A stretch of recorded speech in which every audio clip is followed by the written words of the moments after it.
K Senthilkumar, numerology number 43, pyramid number 12. தைரியம் மட்டும் போல்டாக இருக்குது. சுகஸ்தானத்தை அணைப்பார். சுகபோகங்கள்லாம் நல்லா இருக்குது. குழந்தை பாக்கியம் இந்த பார்வையில் கிடைச்சாச்சு. நோயெல்லாம் கிடையாது. இந்த 7ஆம் இடத்துல போய் ராகு வரக்கூடாது. வீட்டுக்காரம்மாவோட கருத்து வேறுபாடாக இருக்கும்.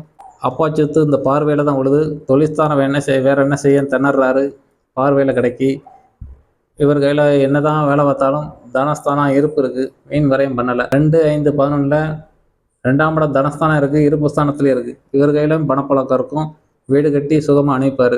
இவருடைய கவலைன்னு பார்த்துக்கிட்டிங்கன்னா அதிர்ஷ்டம் கம்மியாக இருக்குது. குலதெய்வ அனுக்கிரகம் குழந்தை பாக்கியம் தாமதப்படுத்தும். அப்பா சொத்து இருந்தால் இந்த பார்வையில் விழுது. ஆனால் இந்த நம்பர் இருக்கிறதுனால வரும் இயக்கத்தையில் இருப்பார். குழந்தை பாக்கியத்துக்கும் இந்த நம்பர் தடையை கொடுத்துக்கிட்டு இருக்கும். அப்பா சொத்து இருந்தாலும் இந்த நம்பர் தடையை கொடுத்துக்கிட்டு இருக்கும். தொழில்ஸ்தானமும் வேறு என்ன செய்யன்னு சொல்லி முயற்சி எடுத்தாலும் இந்த நம்பர் தடையை கொடுத்துக்கிட்டு இருக்கும். இதுதான் கே செந்தில்குமாரின் வாழ்க்கை தரம்.